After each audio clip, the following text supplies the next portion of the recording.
Imagine for a moment trying to navigate a bustling public building, let's say a sprawling new library. But suddenly all the ramps are gone, the signs are in a language you don't understand, and there's no floor plan if you couldn't see. It would be disorienting, right? Frustrating, maybe even impossible to get to the book you need. Well, that's precisely what an inaccessible website feels like to many users. Digital spaces, much like those physical ones, should be inclusive, intuitive, and, well, welcoming to everyone. Welcome to the Deep Dive. This is the show where we take a stack of information articles, research our own notes, and meticulously extract the most important nuggets of knowledge. Our goal is to get you well informed, fast, and maybe even a little surprised. Today, we're plunging into the critical world of web accessibility, and we're focusing our lens specifically on the powerful Angular framework. Our source material for this deep dive comes from an accessibility and Angular course, and we're here to distill its most impactful insights, practical tools, and essential best practices, all for your benefit. So, what's our mission for this deep dive? Well, we're going to start with the fundamental why of accessibility, not just the illegal side, but the profound human and business impact. Then we'll shift our focus to how Angular positions itself as a powerful ally in this journey, and the crucial initial steps to set up your development environment for accessibility from day one. We'll roll up our sleeves with the indispensable practice of manual testing, then dive deep into core coding principles like semantic HTML and ARIA. We'll explore how to craft reusable, accessible components and directives, understand the pivotal role of the Angular router in seamless navigation, and finally, look at how automated testing acts as our steadfast guard, ensuring our applications stay accessible long-term. And why should you, our listener, truly lean into this? Think of accessibility less as a to-do item and more as a foundational layer for robust software development. It's not just about ticking legal boxes and dodging fines, though trust me, those fines can be steep. It's about unlocking a massive new user base. Consider this, roughly 15% of people worldwide experience some form of disability. That's a huge segment of the global population. And if your application isn't accessible, you're literally excluding them. Beyond that, building accessible applications significantly improves your search engine optimization, makes your applications inherently easier to test because of their structured nature, and ultimately it creates a better, more predictable, and genuinely more inclusive experience for all users. It's simply good development practice, really. So if the why is clear in principle, the next logical question for any developer is, okay, but what does accessible truly mean in the digital realm? Beyond just being able to load a page. What's the practical definition we should be working with? That's a crucial starting point. Yeah. At its core, accessible applications are developed specifically so that all people are able to use them. Regardless of how they need to access information or their individual capabilities, think of it like that public building analogy you used. We have legal requirements to include ramps, elevators, clear signage, to accommodate individuals with limited mobility or visual impairments. Right. The digital world is no different. We absolutely should not design public websites that ignore disabled users. It just makes fundamental sense that everyone should have equitable access to online tools and information, especially given how integrated they are into our daily lives, from banking and shopping to education and communication. And it really is broader than many initially think. When I first heard web accessibility, my mind immediately jumped to screen readers, visual impairments. But I'm guessing that's just scratching the surface, right? What are some of the less obvious but equally important user needs we need to consider? You're hitting on a common misconception there, yeah. While visually impaired users are indeed a critical consideration, and many rely on assistive technologies like screen readers, it's really just one vital piece of a much larger puzzle. Accessibility truly covers a far broader spectrum of user needs. For instance, consider colorblindness. This is a visual impairment that doesn't necessarily require a screen reader, but a website relying solely on color to convey important information. Imagine a green dot meaning good and a red dot meaning bad without any text label. Oh, yeah, that would be impossible. Exactly. Or using low contrast color palettes. That can make a site incredibly difficult, even impossible to navigate for someone with color blindness. Okay. Then there are auditory impairments, which necessitate captions or transcripts for video and audio content. Neurodivergent users, who might process information differently, could struggle significantly with websites that feature a lot of complex animations, flashing elements, or overly complicated user flows. Leading to overload. Right. Sensory overload or cognitive fatigue. We also have mobility-impaired users who might not be able to use a mouse at all, relying entirely on keyboard-only navigation or even voice recognition software. And it's not always about permanent disabilities either. We need to consider temporary impairments too, like someone who has a broken arm and can't use a mouse easily, Right. or a person recovering from a concussion who might need simplified interactions. All of these diverse needs underscore why assistive technologies, or ATs, whether it's a screen reader, voice recognition software, or even just robust keyboard navigation, they function best and provide a genuinely usable experience when the application is truly designed with accessibility in mind from the ground up. Not just tacked on at the end. Exactly, not as an afterthought. It sounds like without that foresight, we're essentially putting up digital roadblocks. What are some of the most common, almost invisible barriers developers inadvertently create when they don't consider this broader spectrum? Absolutely. Mm. We create significant barriers, sometimes making the application literally impossible to use. The common culprits are often quite simple to identify once you know what to look for. Poor color contrast, as we discussed, is a big one. Mm-hmm. Relying only on color to convey important information without a secondary cue, like text labels or icons. Another major barrier is not providing text alternatives for images or illustrations, what we call alt text. Right. The alt attribute. Yeah. If a screen reader encounters an image without alt text, it might just read out the file name, which is completely unhelpful. Or just say image. Or worse, ignore it entirely, leaving a user without crucial visual context. Similarly, not providing captions or transcripts for video and audio content renders that content inaccessible for auditory impaired users. Poor form design, where fields aren't clearly labeled, don't have proper instructions, or are organized illogically. Mm-hmm. That can be a nightmare for everyone, but especially for those using assistive tech. I've definitely encountered frustrating forms. We all have. And as we touched on, navigation that can only be achieved with a mouse completely locks out a large segment of users who rely on keyboards or other input devices. These aren't obscure edge cases. These are fundamental flaws that exclude millions. That's a lot to consider, and thankfully there are international guidelines to help us navigate this complex landscape. The source material references WCAG, the Web Content Accessibility Guidelines. Could you tell us more about that and its conformance levels? How does it act as our North Star? WCAG is absolutely our North Star in this space. Yeah. These are international guidelines developed by the World Wide Web Consortium, the W3C, specifically designed to enhance web accessibility. While regional standards, such as the European Accessibility Act, EAA in Europe, or the Americans with Disabilities Act, ADA in the United States, are important and have legal ramifications. The WCAG guidelines are incredibly extensive and often meet or even exceed these regional requirements. They provide a globally recognized benchmark. WCAG breaks down conformance into 3 levels, providing a progressive scale of accessibility. First, there's single A. These are the foundational guidelines, absolutely essential for assistive technologies to even properly navigate and interpret the page. Meeting these is the bare minimum for usability. The absolute basics. Right. Then there's AA, AA. This is the mid-range level, and these guidelines are frequently mandated for government and public websites. It's considered a very good, practical, and achievable goal for most companies and applications. Many organizations strive for AA compliance because it represents a significant step towards broad usability without being excessively burdensome for typical development cycles. So AA is often the target. It's a common and really good target, yes. Finally, there's AAA. AAA, this is the highest level and is by far the most difficult to achieve across an entire website. These guidelines are typically reserved for highly specialized websites or specific portions of websites that serve a very niche group of disabled users, for whom the absolute highest level of accessibility is paramount. Think of applications specifically designed for individuals with severe cognitive impairments, where every single detail needs to be precisely tailored. Okay. For most enterprise applications, aiming for AA is really the sweet spot.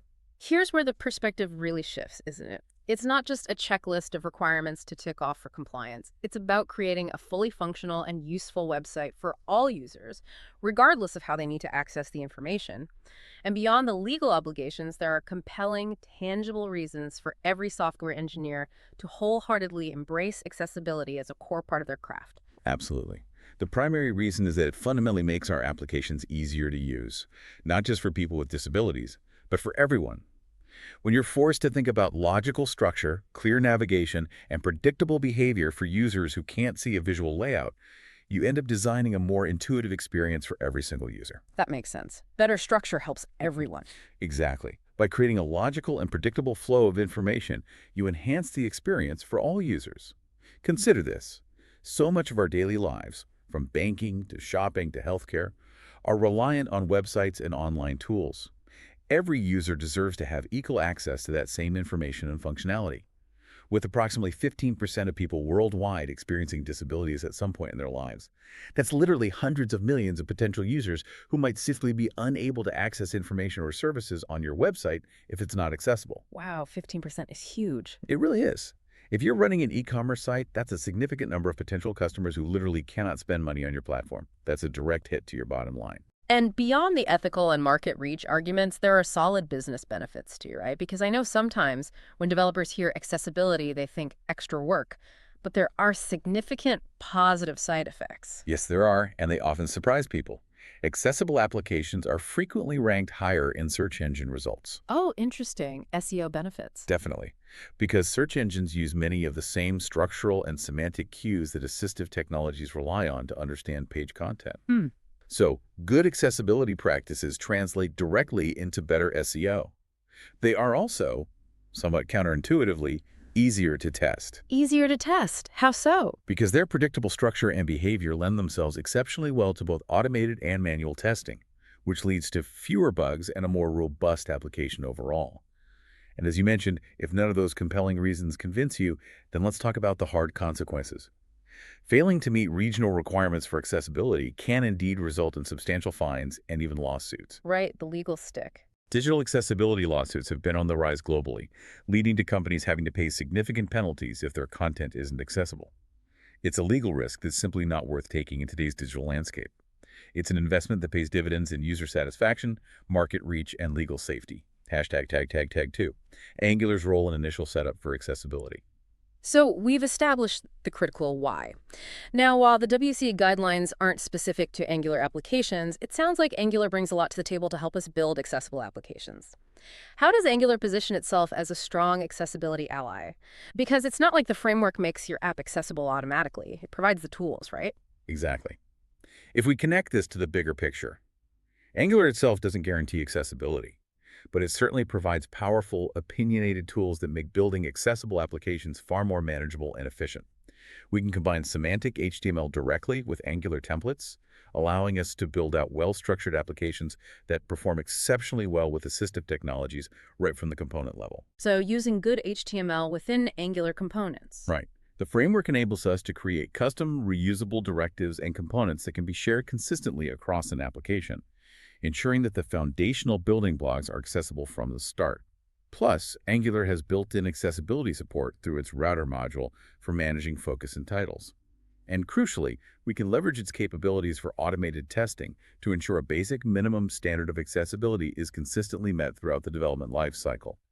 However, and this is the vital takeaway, even with all these robust tools, the true key is developing an accessibility-minded daily workflow. A daily workflow. What does that look like? It means consistently practicing good accessibility habits, baking them into your development process, rather than treating accessibility as a final checklist item.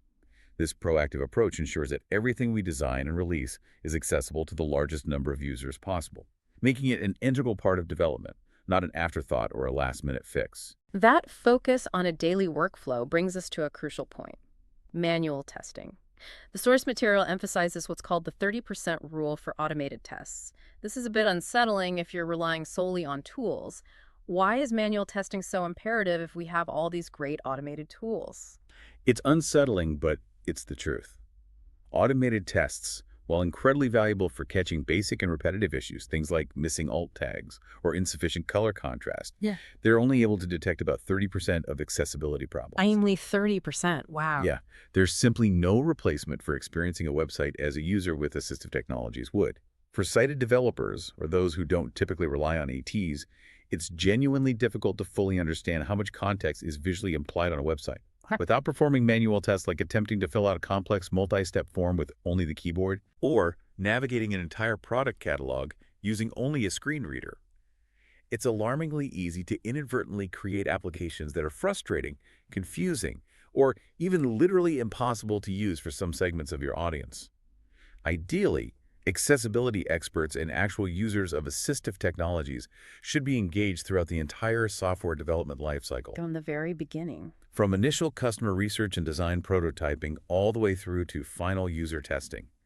Their insights are genuinely invaluable. However, because engaging these specialized experts can be costly, or their services might be in high demand across many teams, developers themselves need to have their own workstations set up for performing at least a cursory round of manual accessibility testing during local development. So developers need to do some of this themselves. Absolutely. It's about empowering every developer to identify and prevent common accessibility nightmares before they ever reach production. This proactive manual check is where the deepest insights into user experience are gained. So let's talk about setting up that environment. If I'm a developer looking to dip my toes into manual accessibility testing, what are the basics? Where do I even begin? One of the first and easiest manual testing methods to grasp is keyboard-only navigation. Most developers are already familiar with using the keyboard for various shortcuts or tabbing through input fields. Sure, like hitting tab in a form. Exactly. This involves navigating your entire application using only the Tab key to move forward, Shift plus Tab to go backward, Enter to select interactive elements like links or buttons, Spacebar to activate certain controls like checkboxes, and Escape to close modals, dismiss tooltips, or collapse menus. Okay, just using those basic keys. Right. And what's the tangible benefit of starting with keyboard navigation? Is it just about motor impairments, or does it reveal deeper issues? It's multifaceted. It's easier to understand for most developers, and more importantly, issues with keyboard navigation often indicate deeper underlying problems with the application's semantic structure and interactivity. Ah, okay. So if tabbing is weird, something else is probably wrong too. Precisely. If you can't tab through your page logically, it means your HTML isn't structured correctly, or you're using non-semantic elements where interactive ones are needed. Websites that are easy to navigate with a keyboard frequently receive higher search engine rankings. The SEO connection again? Yeah, because search engines also rely on a clear, logical page structure. And crucially, it provides a better overall user experience even for average website users who simply prefer keyboard shortcuts for efficiency. It's a quick win with broad benefits.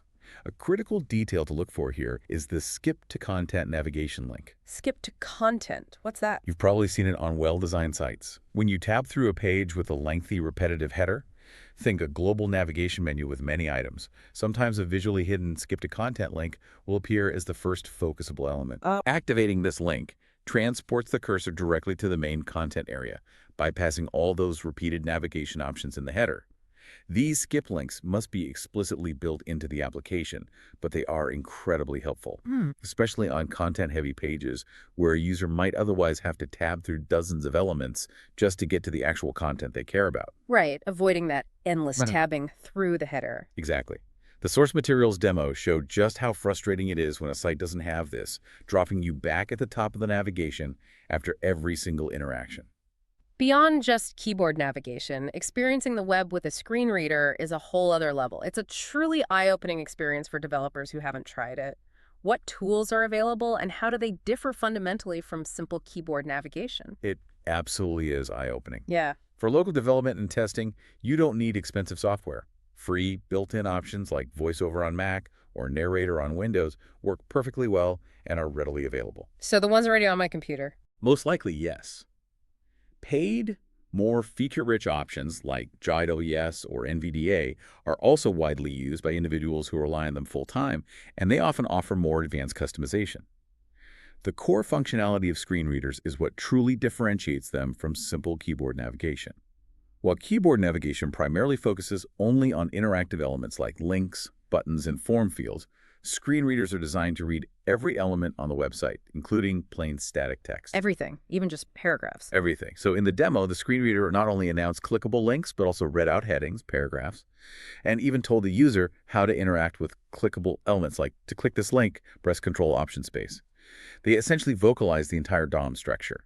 They also provide crucial structural context by announcing wrapping elements, such as list 4 items when encountering an unordered list. Okay, so it understands the structure. Right.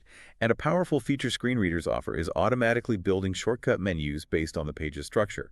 These include a headings menu, form controls menu, landmarks menu, or links menu. Users can quickly jump between these sections, which is a massive navigation aid. Wow, that's useful. It really is. This capability is why semantic HTML is so vital. If your H1 tags are just divs styled to look like headings, they won't appear in the headings menu. This also emphasizes the need for clear text descriptions for image-only elements, using ARA roles attributes or alt text to provide vital context for screen reader users who can't visually see the image. It sounds like manual testing can reveal a lot, especially these deeper structural issues. What about automated checks? Are there quick hit browser tools that can help us catch low hanging fruit? Absolutely. One of the best parts of modern web development is the abundance of free and low-cost browser extensions that can integrate seamlessly into your daily workflow for quick assessments. The source material mentioned a few popular and highly effective ones. WAI-ARIA, Web Accessibility Evaluation Tool, Axe DevTools from Deek Systems. I've heard of Axe. Yeah, it's very popular. Also, Google Lighthouse and Microsoft Accessibility Insights for web. What's fantastic about these tools is that they often flag similar issues across the board. For example, multiple tools will point out if a logo button is missing alt text. They also typically link directly to the relevant WCAG guidelines, helping developers quickly understand why a detected issue is a problem and how to fix it. That's handy. Lighthouse, in particular, offers a comprehensive audit and even provides an accessibility score.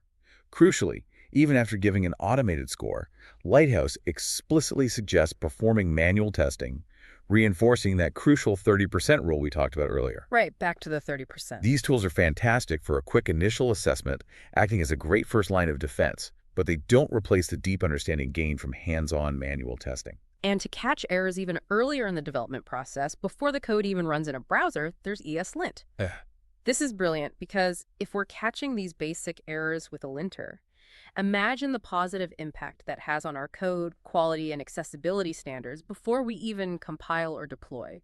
the impact is truly significant. Yeah. Enabling ESLint for Angular's accessibility rules means your code editor can provide real-time feedback on accessibility errors directly within your templates. Right there as I type. Pretty much. The setup is remarkably straightforward, typically using an eng-add command, which integrates ESLint into your project. And by default, it extends your project's rules with Angular's accessibility-specific rules. As of the source materials recording, there are 10 accessibility-specific rules that ship with the Angular ESLint library, and they catch common pitfalls. The demo clearly showed this power in action. In a sample application's header component, the linter immediately flagged multiple issues. It pointed out the logo image element was lacking alt text, which the browser tools also identified. More importantly, it caught non-semantic div elements being used for navigation, which screen readers would ignore. And even more critically, it flagged div elements with click events, but no corresponding keyboard event handlers or focusability. Ah, the classic clickable div problem. Exactly. These are precisely the kinds of issues that rendered the demo application completely unusable via keyboard or screen reader, forcing a mouse for interaction. Catching these fundamental errors at the linting stage saves immense time, prevents inaccessible code from ever reaching the browser, let alone production, and fundamentally shifts accessibility considerations left in the development cycle, making it an integral part of the daily coding workflow, not a retroactive fix. So, with our development environment tuned for accessibility, let's talk about the absolute core building blocks of accessible web development, especially within Angular, semantic HTML and ARA. What exactly is semantic HTML and why does it matter so much? Because I know many developers just grab a div and slap a click handler on it. So what does this all mean for our code? Using semantic HTML isn't just a nicety or purist preference. It's fundamental. It's fundamental to how screen readers, assistive technologies, and even search engines interpret your page. Semantic HTML refers to elements that carry inherent meaning and context with them. Think of elements like button, anchor, or A, main, header, footer, or nav. The tags that describe their content? Exactly. The browser inherently understands what a button is. It has built-in support for keyboard event handlers, automatically makes it focusable, and handles clicks. Users, both sighted and non-sighted, inherently understand how to interact with these elements. And critically, other developers reviewing your code immediately grasp the element's intent. Search engines also heavily rely on these semantic elements to better index and understand the content and structure of your websites, which ties back to our earlier point about SEO benefits. Right, makes sense. While Angular's event binding can technically allow you to get away with using non-semantic elements for interactive parts, like attaching a click event to a div that's considered a very bad practice for accessibility. Avoid the clickable div. Please avoid the clickable div. Div elements, by their nature, carry no additional meaning or context. They should primarily be used for grouping or styling for visual layout purposes. They don't have built-in interactivity or landmark roles, so using them where a semantic element like a button or a link is needed creates immediate and often insurmountable accessibility barriers for assistive technologies. It's like building a house with perfectly painted walls, but no structural beams. It looks okay until someone tries to rely on it. And beyond interactive elements, there's also the hierarchical structure of the page, right? Like headings. Many developers use them just for styling, but their purpose is far deeper. Absolutely. Heading elements from H1 down to H6 are another crucial type of semantic HTML. They're not just for styling text to be bigger or bolder. Their primary purpose is to convey information importance and to provide a logical hierarchical structure to the page content.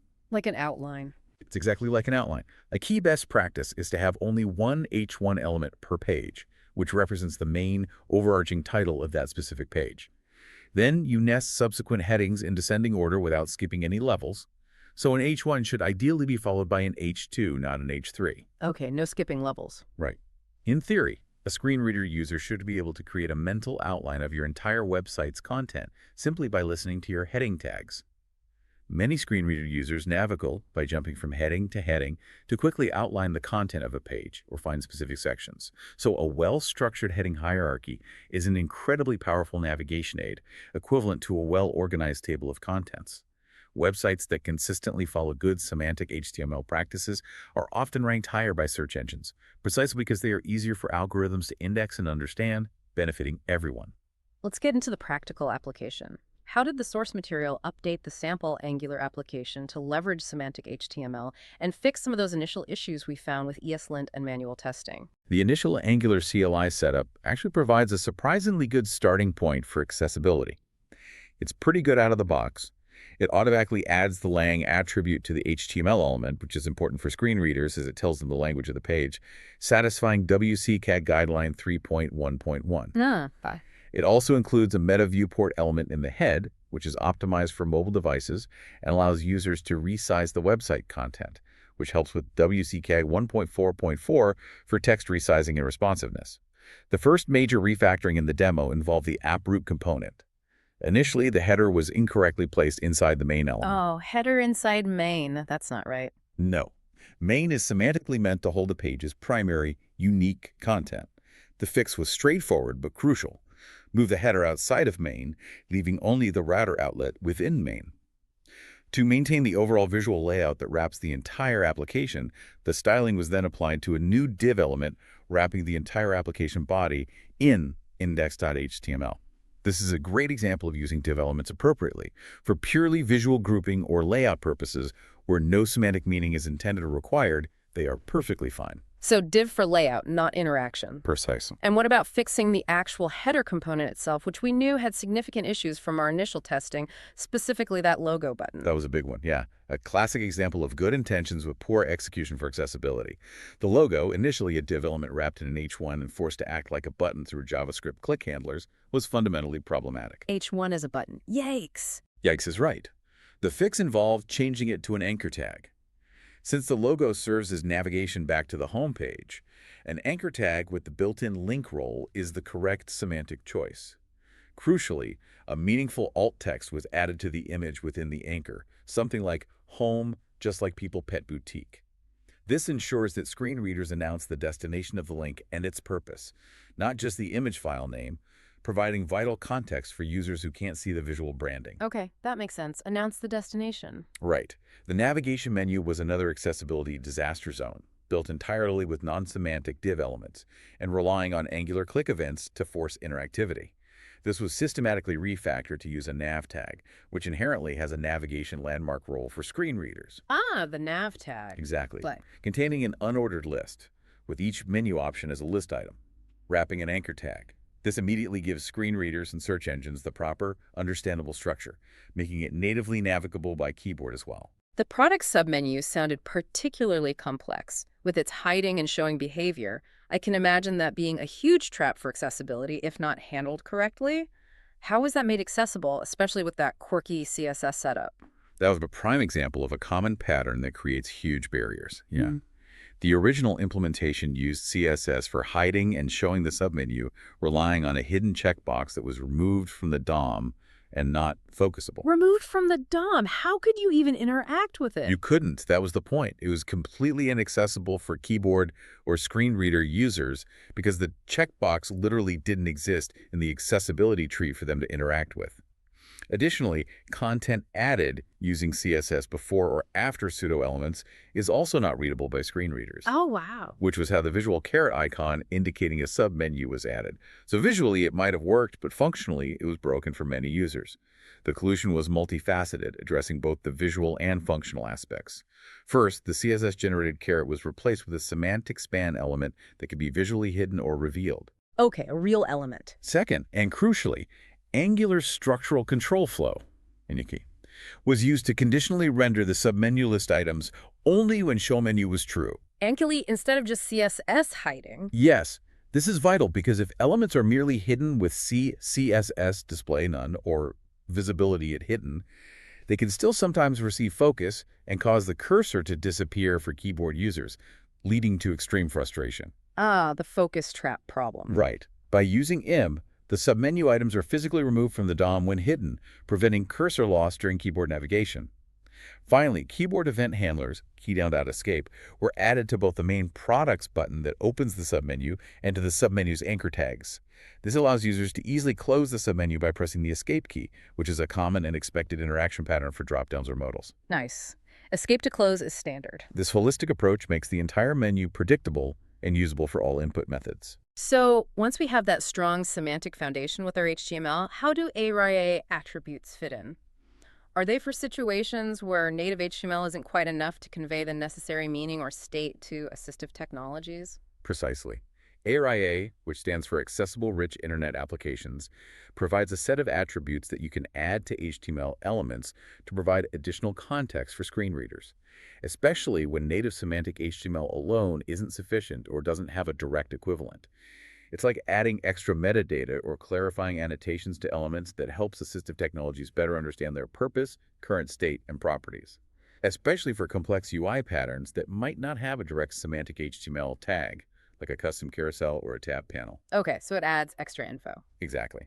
A great example from the demo was addressing missing landmarks. Even after switching to section elements for areas like the hero or featured products, they weren't automatically announced in screen reader landmarks menus, which are key navigation points for users. Sections aren't landmarks by default. Not always reliably announced. The solution was to add an ARIA label to these section elements, like ARIA label featured products. This provides a concise, descriptive label that the screen reader can announce when the user navigates through landmarks, making it appear in the landmarks menu for quick navigation.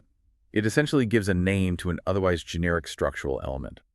And how about differentiating between multiple navigation elements? Say, if you have a main navigation at the top and then a secondary navigation on the side of a product detail page. That's another perfect use case for ARIA label, yeah. Yeah. When you have multiple navigation elements on a single page, screen readers might just announce navigation twice, which is unhelpful and confusing. Right. Which navigation? By adding distinct ARIA label attributes, for example, ARIA label main navigation for the header and ARIA label product detail navigation for the side menu, you provide clear distinction and context for screen reader users, allowing them to quickly understand which navigation they're interacting with.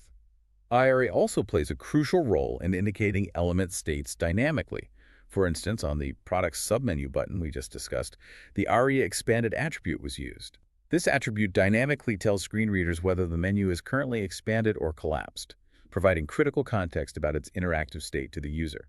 So, expanded true or expanded false? Exactly. Similarly, ARIA hidden can be used to explicitly hide content from screen readers that is visually hidden and shouldn't be announced. And what about dynamic content? This is a huge challenge in single-page applications. Screen readers don't automatically know when something on the page has changed without a user explicitly moving their focus.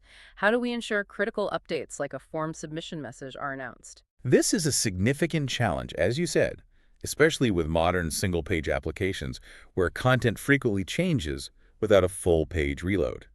If a form submits and a success message appears, a screen reader user won't necessarily know about that message automatically. Right, they're focused elsewhere. The solution here is to use the ARIA Live attribute by applying ARIA Live assertive to the closest shared ancestor of the changing content, like a div wrapping a form's messages or a dynamic loading indicator.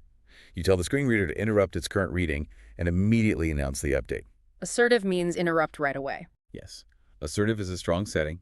There's also polite, which waits for the user to finish their current task, like finishing reading a sentence.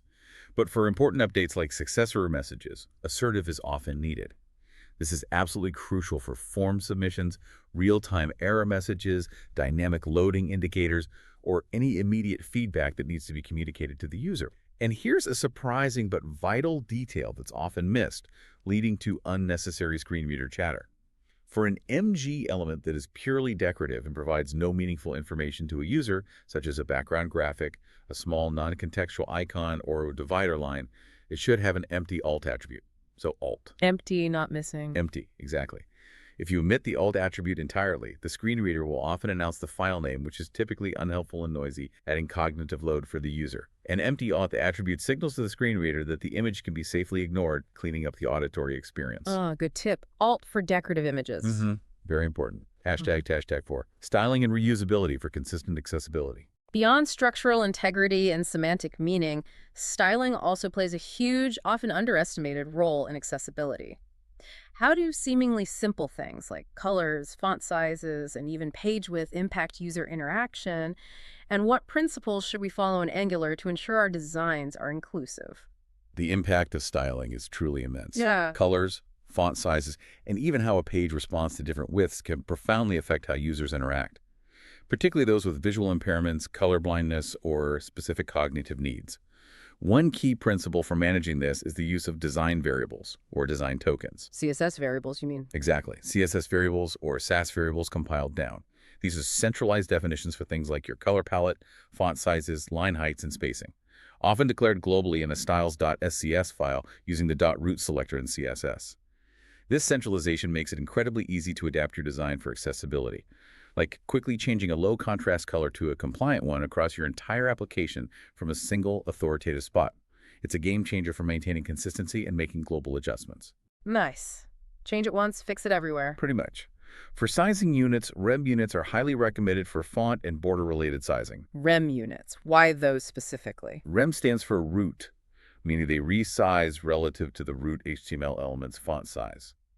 This is crucial because WCAG 1.4.4 requires web content to be zoomable up to 200% and even up to 400% without causing horizontal scrolling. Using REM units allows content to scale gracefully as users zoom in via their browser's built-in zoom functionality, maintaining relative proportions and preventing text from becoming unreadably small or large. Okay, so REM for text and things that should scale with text. Right. However, for properties like padding and margins, PX or percentage units are generally better. Using REM for padding margins can sometimes lead to weird results or unexpected spacing behavior when scaling, so stick to pixels or percentages there usually. Got it. REM for fonts, PS for spacing. Generally, yeah. Related to zooming is WCAG Guideline 1.4.0, which focuses on text reflow. This guideline requires that content doesn't necessitate horizontal scrolling when the viewport is at 320 pixels wide at 100% zoom. 320 pixels, like a small mobile screen. Exactly. Or think of it as a 1280 pixel wide viewport zoomed in by 400%. If your content forces horizontal scrolling at that level of zoom, it becomes incredibly difficult for users to navigate, especially those with low vision or who use screen magnifiers, as they have to constantly scroll both horizontally and vertically. That sounds awful. It is. This often means being mindful of min-width properties in your CSS, as the demo showed how a min-width of 480px caused horizontal scrolling at higher zoom levels, which was then fixed by reducing it to 300px. It's a small change with a huge impact on usability for a specific user group. Okay, check those min widths. And of course, color contrast is paramount. Several WCAG guidelines, like 1.4.3 contrast minimum, specifically address this, requiring minimum contrast ratios between text and its background.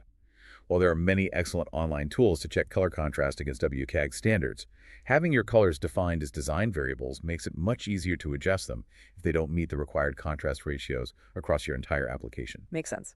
The source even touched on more advanced color formats like OKLCH, hue, saturation, lightness, alpha, which is sometimes recommended for its more predictable color adjustments compared to traditional RGB or hex, making it potentially easier to select accessible color palettes. Interesting. Okay, LCH. So once we have these foundational styling principles in place, how can Angular help us build reusable components and directives that inherently bake in consistency and accessibility?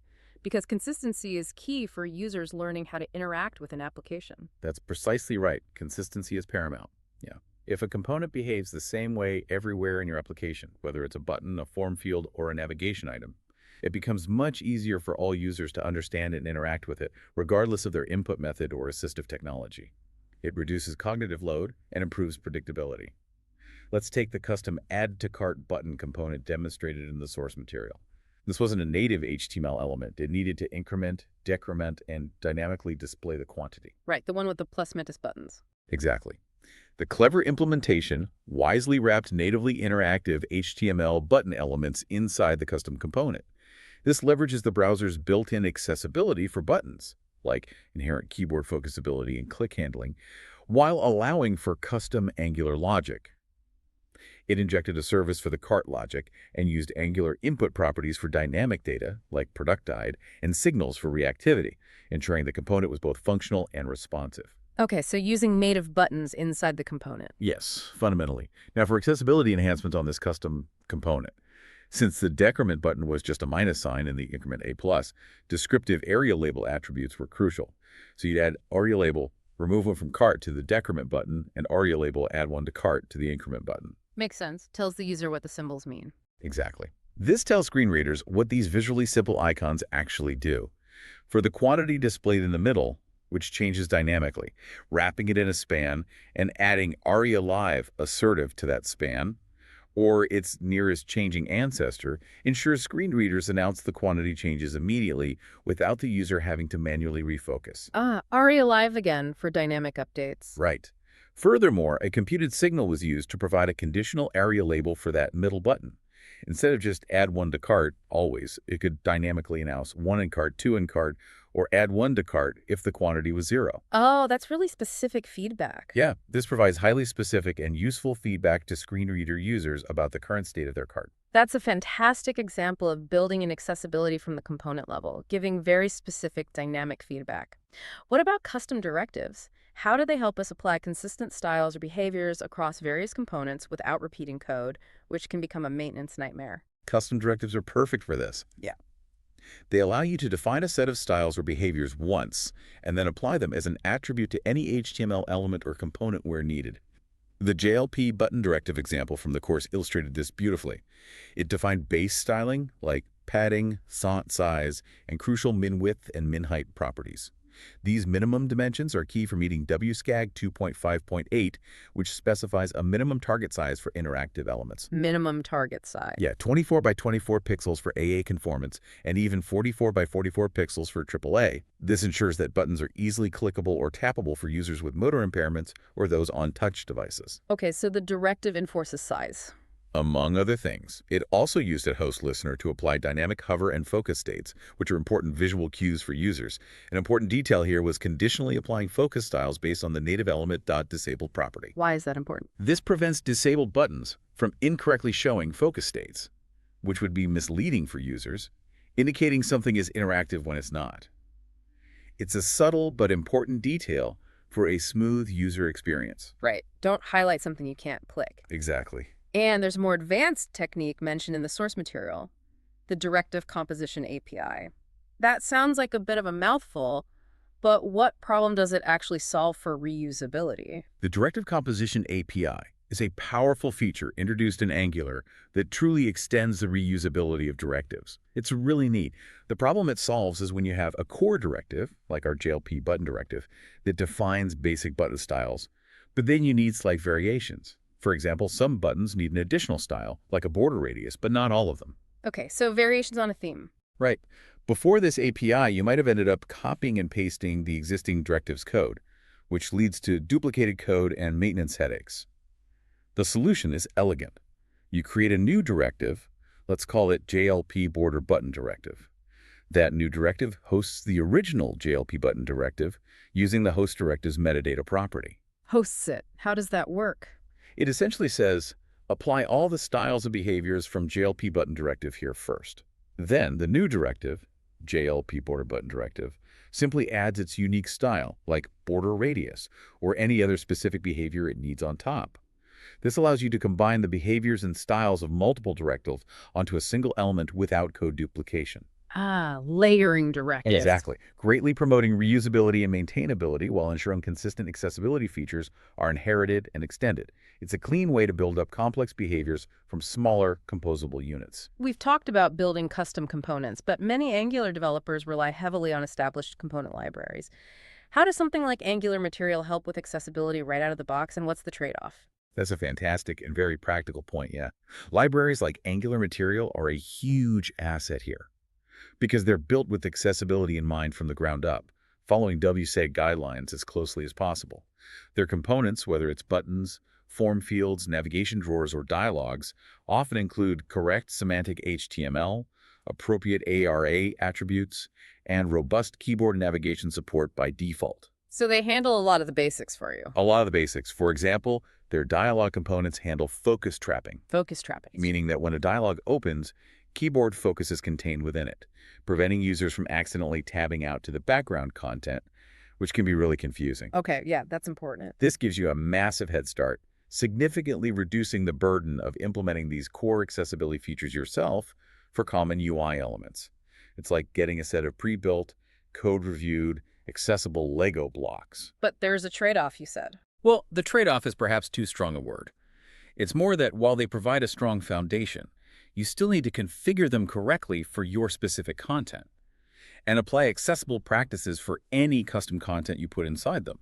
For instance, if you use a material map form field, you still need to ensure your input has a proper area label or uses mat label component correctly for screen readers. So they give you the accessible structure, but you still need to provide the accessible content and labels. Exactly. They give you the accessible plumbing, but you still need to ensure your water flows to the right tap, so to speak. And finally, content projection.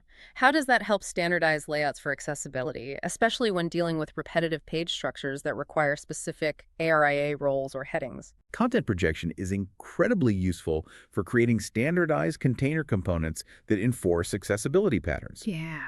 The problem it solves is the repetition of adding, say, section elements with ARIA labels and maybe those visually hidden H2 tags for screen reader menus on different pages, which we saw earlier with the refactoring.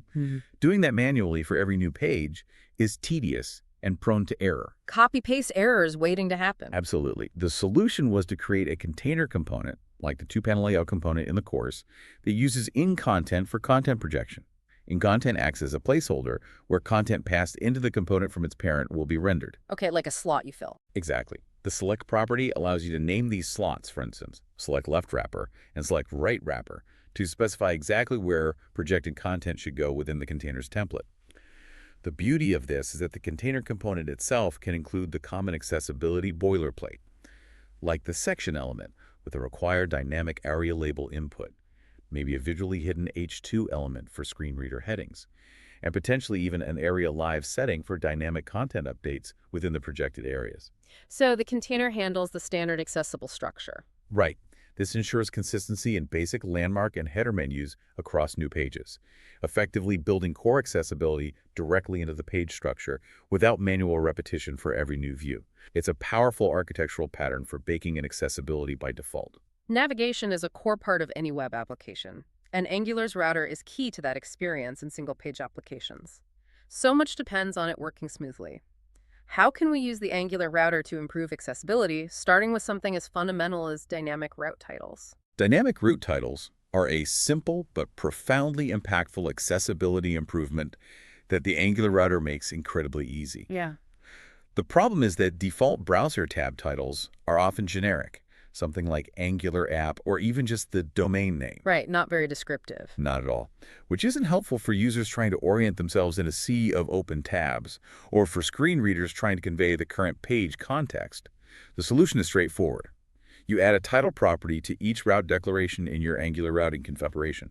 For example, title, just like people home, or title, products, just like people. The Angular router then automatically updates the document title when that route is activated. Oh, nice. Just add title to the root config. Exactly. The benefit is immediate and significant. When a user navigates to a new view, the screen reader announces a more useful and specific title upon navigation, instantly informing the user of their current location within the application. It provides crucial context and clarity that a generic title simply cannot, helping users understand where they are and what content they're viewing. It's a small change in code, but a huge leap in user experience for all, especially those relying on assistive technology. And what about visually indicating the active link in navigation? Users need that visual cue to know which navigation link corresponds to the currently active page. How does Angular's router link active directive help with that? And what's its crucial accessibility feature? It's absolutely fundamental for users to have a clear visual cue, Yeah. to know which navigation link corresponds to the currently active page. Angular provides the router link active directive specifically for this purpose. It's designed to automatically apply a CSS class, or multiple classes, to an element with a router link, or sometimes its parent, when that specific route is active. So it adds a class like active or something. Exactly. So if you're on the products page, the products link in your global navigation visually highlights, giving that immediate feedback. But the truly crucial accessibility feature here is the ARIA current when active page input property on the router link active directive. ARIA current when active. Yeah. This doesn't just add a visual style. It explicitly tells screen readers that the link corresponds to the current content loaded in the activated route. So a screen reader would announce something like products, current page, or home link, current page, giving auditory confirmation of the user's location. Ah, so it announces current page. Right. This is vital because a purely visual highlight means nothing to someone who can't see the screen. There was an interesting edge case with the product submenu in the demo application that highlighted a nuance here. When the submenu was hidden using if, its child router link elements were completely removed from the DOM, Right, we talked about Eric removing elements. which caused router link active to stop functioning because it had no DOM reference for the child link to apply its ARIA current state to. The hacky solution demonstrated was to add an else block with a router link to the products view inside the main navigation and assign it tab index 1. Tab index 1, what does that do again? It makes the element programmatically focusable, but crucially removes it from the natural tab order when it's hidden, so users won't tab to it accidentally. It ensures a persistent DOM reference exists for router link active to work correctly, even when the visible submenu link is gone. Okay, a clever workaround. While it's a specific workaround, it underscores the importance of a persistent DOM reference for router link active to properly identify the active route and convey that ARIA current state. That's clever. The final piece of the navigation puzzle, and a common pain point for keyboard users, is managing focus after routing. It's often jarring when you click a link and the browser's focus stays on the link itself, forcing keyboard users to tab many times through the header all over again to reach the newly loaded content. How do we solve that, moving focus to where it needs to be? This is a significant pain point for keyboard users. Yeah. And can make a STA feel very disjointed. The inspiration comes from well-designed sites, like Pluralsight in the demo, which use skip-to-content links to jump focus directly to the main content. Instead of always making users tab through the header again after every navigation, we can programmatically shift focus. Okay, how? The solution is to hook into the Angular router's lifecycle events, specifically the navigation end event, which fires precisely when a navigation successfully completes and the new component is rendered. The implementation involves subscribing to router.events in a component that hosts the router outlet, most commonly your app component. Subscribe an app component. Okay. You filter for navigation end events, then programmatically get a reference to the main content area, for example, an element like main content, tab index 1. The tab index 1 is key here again, as it makes the main element programmatically focusable, meaning you can call focus on it without it being part of the normal tab order. Preventing accidental focus. Right. Inside the subscription, you simply call .focus on that main content element.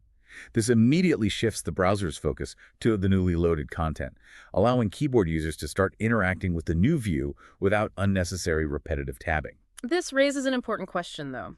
While this significantly helps keyboard users, deciding where to set focus, especially in complex views with nested subwriters or dynamic content, that should probably involve discussions with your UX and accessibility experts to ensure the best possible user experience. It's not always a one-size-fits-all solution, is it? Precisely. For a simple application with a clear main content area, focusing on the main content element is often the correct and most intuitive choice. But in more intricate scenarios, like a product detail view with a subrouter, where maybe a default item in a complex form or a specific filter option is pre-selected, just jumping to the main content might skip over other important options in a side navigation or specific interactive elements. Right, maybe focus should go to the first form field or something. Exactly. This is where the nuanced conversation with UX and accessibility experts becomes invaluable. Ensuring the focus lands in the most logical and intuitive place for all users, optimizing their immediate interaction. Overall, these router enhancements, dynamic titles, clear active link indications, and intelligent focus management make navigation predictable, efficient, and truly seamless for all users, particularly those who rely on keyboards or screen readers. We've spent so much time and effort making our application accessible, from semantic HTML to fine-tuning the router. But how do we prevent new code, new features, or refactors from inadvertently breaking existing accessibility features? This is where automated testing comes in, but it requires a bit of a mindset shift from traditional unit testing, doesn't it? It really does. The core goal of automated testing for accessibility is to prevent regressions. Yeah. We want to ensure that future commits don't accidentally undo all the hard work we've put in. The mindset shift you mentioned is crucial. Instead of just unit testing by directly invoking component methods or testing internal state, we need to test from the user's perspective, interacting with the public API of the application. Testing it like a user would use it. Exactly. This means simulating real user actions in our tests, just as a user would actually interact with the finished product. And very importantly, automated testing for accessibility should be integrated alongside feature development, not as an afterthought pushed to the very end of the cycle. You test for accessibility as you build the feature. Okay, test early, test often. Right. When it comes to the boundary between unit and end-to-end E2E tests, a good rule of thumb is that unit tests focus on code contained within a single component, ensuring its isolated functionality is accessible. E2E tests, on the other hand, cover cross-component workflows, routing, and interactions that span across the entire application, like adding an item to a cart that involves navigating multiple views or interacting with a complex form across several steps. So unit for components, E2E for flows. That's a good way to think about it. Both are essential for comprehensive accessibility coverage. Let's dive into unit testing for accessibility first. The source material emphasizes the Angular testing library Ingestum, and a principle that states, the more your tests resemble the way your software is used, the more confidence they can give you. That's a powerful statement. What does that mean in practice, and how does it help with accessibility? It means if a component method, like add to cart, can only be invoked when a user performs an action like clicking a button, then your test should simulate that user clicking the button, not just directly calling component.add-to-cart. Makes sense? Yeah, test the interaction, not just the method. Exactly. The Angular testing library is fantastic because it allows us to select DOM elements in the same way a user would. By their role, like get by role button, by visible text content, for example, get by text, add to cart, or by their area label. This makes your tests more resilient to refactoring internal component logic and more reflective of actual user interaction. A key library for simulating these interactions is user event. User event, how's that different from, say, fire event? Unlike fire event, which simply dispatches a low-level DOM event, user event simulates a full user interaction. For example, a click event simulated by user event includes the implicit steps a user would take, like hovering over an element, giving it focus, and even checking its visibility and interactability before the click. Oh, wow. So it's much more realistic. Much more realistic. This gives you much higher confidence that your component truly works for a real user. Additionally, Gestum is a very useful library that adds custom assertion methods like to have text content and to have focus, specifically for testing DOM elements, making your tests more readable and powerful for asserting accessibility attributes. Can you walk us through a specific example like the add to cart buttons unit tests and how it incorporates these principles for accessibility? Certainly. For the add to cart button, the unit test focused on its public-facing behavior, not its internal service calls. The setup followed the ciphers method, setup, init, fixture, expect, return, subscribe, to create clean, isolated tests, preventing leaky test state from affecting other tests. The cart service was mocked so the test could precisely control its initial state and verify interactions. Okay, standard unit test setup with mocking. Right. The test covered several critical verification points, encompassing both functional and accessibility aspects. First, visual messaging, asserting that the buttons displayed the correct text content based on the cart's quantity. For example, add 1 to cart versus 1 in cart. This checks that the visual feedback is correct. Makes sense. Check the text. Second, mouse interaction, simulating clicks using user.click on the increment-decrement buttons and verifying that the correct methods on the mocked cart service were invoked with the right values. This implicitly tested hover and focus states because user.click simulates the full user interaction sequence. Okay, using user.click. Third, keyboard navigation. This was explicitly tested, which is crucial for accessibility. The tests simulated tabbing, user.tab, to ensure elements receive focus, to have focus, and then simulated pressing enter, user.keyboard or trigger clicks, again verifying that the correct service methods were invoked. This ensures keyboard-only users can fully operate the component. Testing tab and enter explicitly. Good. And fourth, ARIA attributes. This is where accessibility-specific assertions truly shone. The tests asserted that the correct ARIA label values were applied, especially for conditional labels, like 1 in cart versus add 1 to cart. Crucially, they verified that ARIA live attributes were correctly set to assertive on the dynamic quantity span, ensuring screen readers would immediately announce those changes as they occurred. Checking those crucial ARIA labels and live regions. Exactly. This comprehensive approach ensures that the component, in isolation, behaves correctly for both mouse and keyboard users, and provides appropriate context and announcements for screen readers. It builds a strong foundation of confidence that your accessible design choices are actually implemented correctly. So unit tests are great for individual components, but for workflows that span multiple components or involve routing, we need end-to-end testing. What's recommended here, and how does it catch issues that unit tests might miss because they're looking at a broader picture? For end-to-end testing, Playwright is an excellent choice. Yeah. Yeah, partly because it has robust built-in accessibility tooling and integrates very well with Angular projects. It allows you to simulate full user flows across your entire application, running in a real browser, ensuring that components work together seamlessly and that routing and overall navigation are accessible. Testing the whole flow in a real browser. Right. The demo provided a great example. Adding a product to the cart, a common e-commerce flow. The E2E test steps involved navigating to the product page, clicking Add to Cart multiple times, verifying the cart count updates in the header, then navigating to the separate cart page, and finally verifying the product and quantity were correct there. This tests the entire user journey. What's really telling, and highlights the power of E2E accessibility testing, is that during the writing of this very E2E test, a critical accessibility issue was discovered. Oh. The cart items were initially wrapped in non-semantic div elements in the cart page. While these divs worked visually and displayed the information, Playwright's get by role assertion, which mimics how a screen reader would try to identify elements. For example, get by role listem for a list item. Great, testing like a screen reader would find things. Exactly. Get by role couldn't find them, rendering them inaccessible for both automated testing and screen reader users. The fix was simple and beautiful. Refactor a cart template to use semantic HTML. You leave for the list, listem for each item. Back to semantic HTML. Always. This simultaneous fix improved both the application's accessibility and its testability. It profoundly underscores how writing tests from the user's perspective can uncover fundamental architectural issues that simple visual checks or even component-level unit tests might miss. And finally, automated accessibility scans using tools like Playwright Core. What do these bring to the table, especially for teams working in a continuous integration environment? Playwright Core performs static code analysis, much like the browser extensions we discussed earlier, like XDevTools, but it does so programmatically. The immense benefit here is its ability to be integrated seamlessly into a CI/CD pipeline. Running it automatically on every build. Exactly. This means that with every new feature commit, every pull request, you can automatically run these accessibility scans, acting as a powerful safety net to prevent accessibility regressions before code even gets merged into the main branch or deployed to production. It democratizes the first line of accessibility defense. The demo illustrated this perfectly.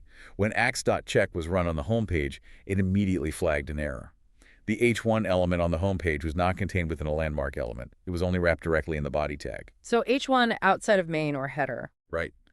While this didn't affect the visual design or how screen reader heading menus worked, it was a structural WCAG violation, indicating poor document outline. The fix was straightforward. Move the H1 tag inside the main element, which is a proper landmark. After this small change, the test passed, and the application became more structurally compliant. Nice. Catching those structural rules. Exactly. This shows how automated scans can catch subtle structural compliance issues that might be overlooked by manual checks or functional tests, reinforcing good practices and maintaining a high standard of accessibility across your application's lifecycle. It's not about catching everything, remember the 30% rule, but about providing a crucial, consistent safety net. Here's where it gets really interesting. Automated testing isn't a silver bullet. It won't catch everything, as we learned from the 30% rule for manual testing.